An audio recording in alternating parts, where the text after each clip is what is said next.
Lord, we need you as we seek you this wonderful morning that we have come into your sanctuary. We thank you, Father, for giving us another opportunity to gather together as your children and to learn from your word. Father, I come to you as your vessel, just like a microphone, to pass your word that you speak to me. For this we pray in Jesus' name. Amen. Kindly have your seats. Praise God. Amen. Trust that you are well. How have you been? Anyway, we want to welcome you online. Feel free to join us. We love you that you continue partnering with us, and we pray that the Lord continue to bless us all. This morning I want to share from the word that has been read to us, that is Acts chapter 8. And the topic I'm sharing about is the divine leading of a sovereign God. The divine leading of a sovereign God. So far, in the book of Acts of Apostles, we have seen massive conversions.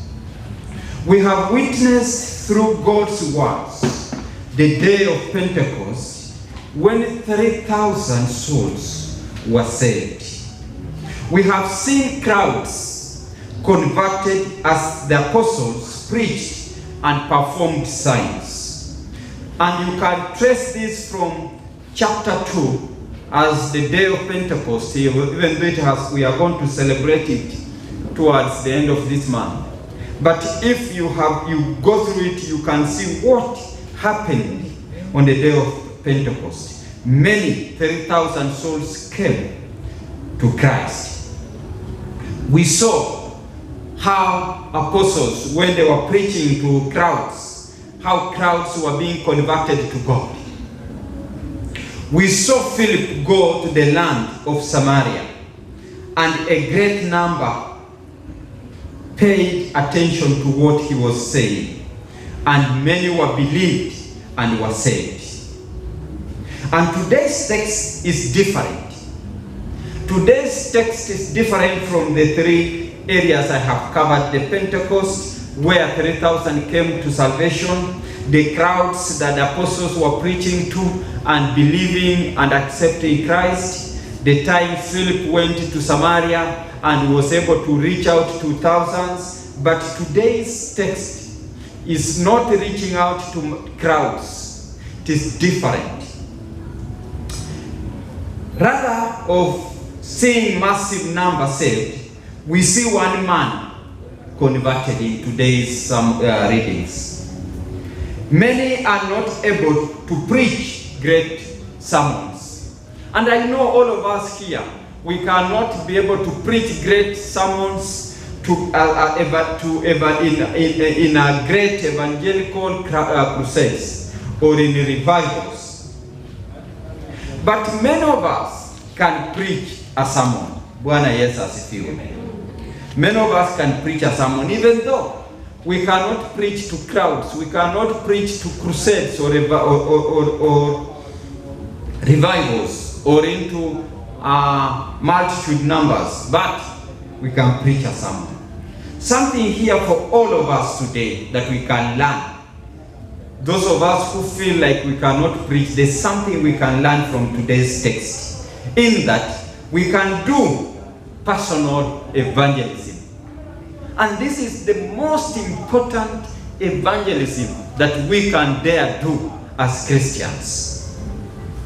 Just as God called Philip to go down to Gaza, He is calling us to go to friends, to go to our neighbor, to go to the person which we are partnering with in the stores where we do our businesses. We can go to those people just as Philip was sent to one man, and we share the gospel to that person. So, if you ever thought that you are not gifted with the ability to preach to massive crowds, don't be worried. This passage is for you. Where you are really scared, I cannot stand in front of the church and preach, but this passage does not tell you to stand in front of the church. This passage is for you.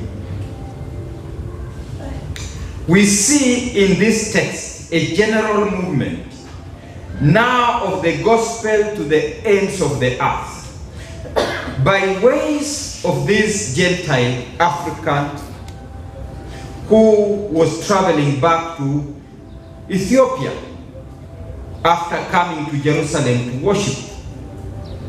And you can realize that Africa did not receive the gospel only from the West. Way before the Western came to Africa, Africa was already Christian. In Africa, by then already we had theological colleges in the north of Africa. We had the College of Alexandria, which was a Bible college, and several colleges which were already existing. And all of us, we know that even Christ himself visited Africa before even the Western were able to know about this salvation. So Africa was way ahead of Christianity. This Ethiopian eunuch, who was a very senior person and official in the treasury in Ethiopia, working for the Queen of Ethiopia, he had traveled to Jerusalem for the celebration, to worship and celebration of the Jewish. How could he travel to Jerusalem if he had not encountered or had heard about this thing called Judaism? He had already aware of these things. So he had traveled there already. And now, as he was coming back, the angel of the Lord directs Philip to go for him. We must always be open to the Holy Spirit's leading. Most of the time, what we lack is attentive to the Holy Spirit's leading. Any Christian who is not attentive to the leading of the Holy Spirit, any Christian who is not obeying and heeding to the directions of the Holy Spirit, then loses the ways of evangelizing. You cannot do evangelism if you are not heeding to the directions of the Holy Spirit and the leading of the Holy Spirit. God is the first mover always in the salvation of anyone. When God leads you to talk to your neighbor, when God leads you to talk to that person that you share with the store, when God leads you to someone, share, because he is the one who leads you. Remember that this Ethiopian eunuch was just going back to Ethiopia, and he was on his cart going back. But God, because he was reading a text from Isaiah, God sends Philip to move towards him. And imagine God warns Philip that the road is no longer being used nowadays, because the road is not okay, but tells him move fast and go and get this Ethiopian eunuch and speak to him. And therefore, Philip obeyed God's calling. And Philip obeys but had attentive ear to listen to the Spirit of God. And he obeyed and he went. And he met an Ethiopian eunuch. As he was reading, as he was on his way back to Ethiopia, he was reading Isaiah. And then Philip asks him, I understand in what you are reading. And he said, how can I understand unless someone tells me? How can I understand unless someone interprets it to me? And now he welcomes Philip on his cart or chariot. And Philip also enjoys the ride as he interprets the scripture. And through that, the guy believed. The guy got saved. And the guy was baptized. Can't you see that we can do it even us? In our own small way. Imagine if all Christians in this church would be moved by this way of doing evangelism. Our church, English service will be full. Kiswahili service will be full. But the problem with us that we are in comfort zone. You know, we like ourselves when we are very few. We don't like many people. That's the scenario we have here. But if we choose to do this way, imagine that neighbor whom that you talk to. Imagine that mama that sells you vegetable every evening. Imagine that butcher man that you go to buy meat to mix with your vegetable every evening. That you tell him, but then Jesus loves you. He will be attentive to hear. Because number one, you are his customer, isn't you? And he cannot despise the customer. Because customer can move to another butcher. So, you can share the message. And the message of God will sing and the person will believe you. That's the best way to do evangelism. And therefore, as I draw towards the close, I want to raise 3 points from the text that we read. The first point, I will pick it from verses 26 to 28. Verses 26 to 28.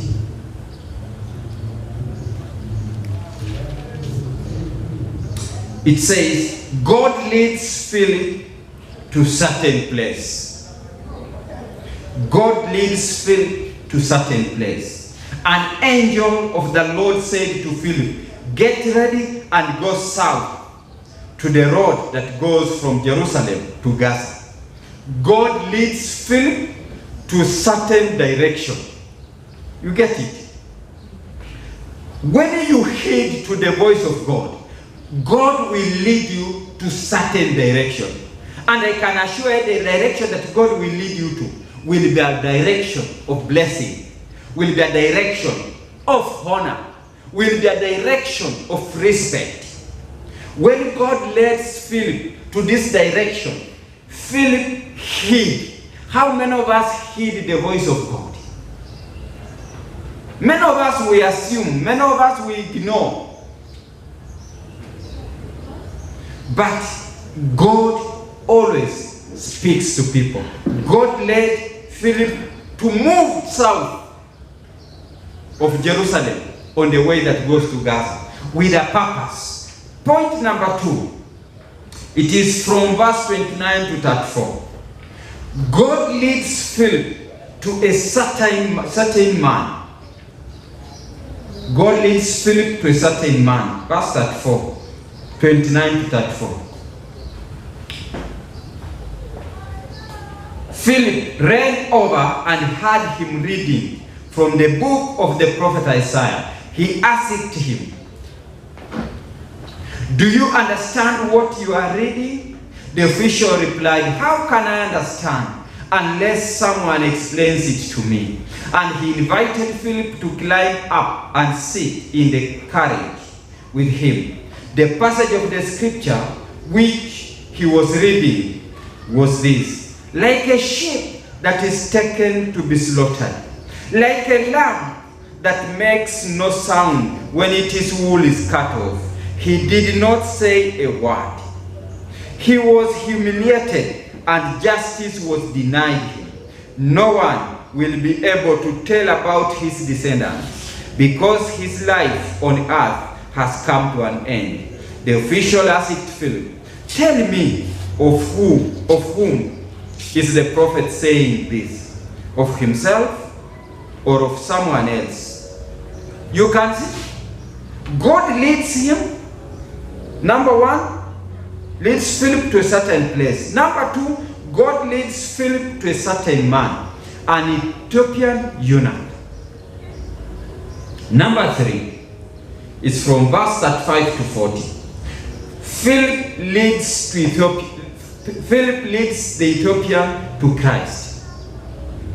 Philip leads the Ethiopian to Christ. And 35 says this.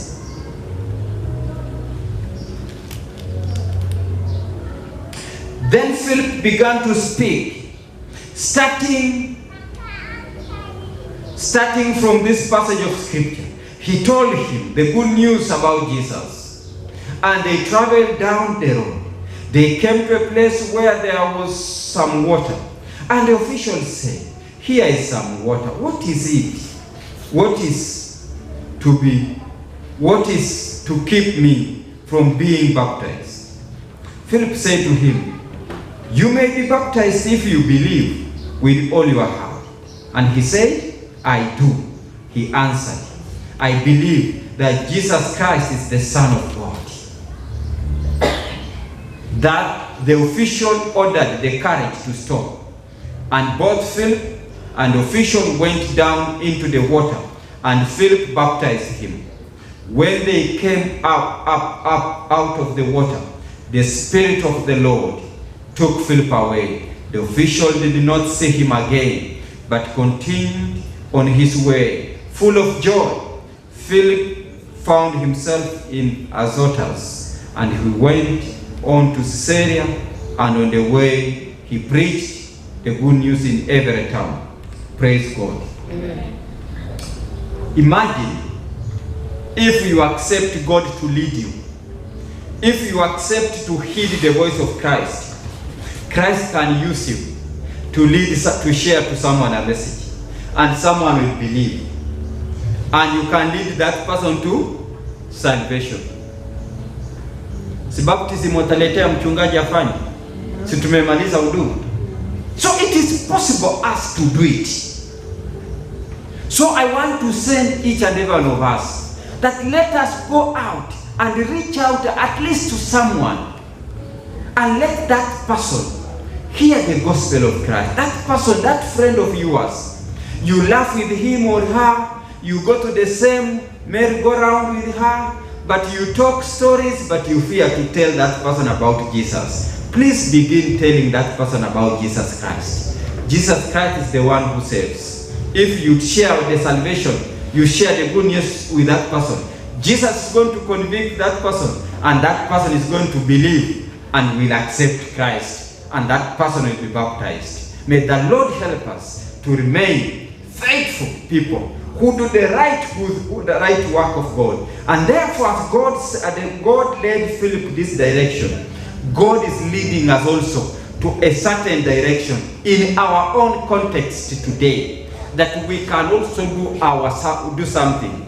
Because every one of us, God leads us to do something good. May you go and be a good ambassador for Christ. In the name of God the Father, Son, and Holy Spirit. Amen. At this juncture, I want to pray with those who came with their tithe and those who have their tithe online. I want to encourage you, and I want to share with you the pay bill now.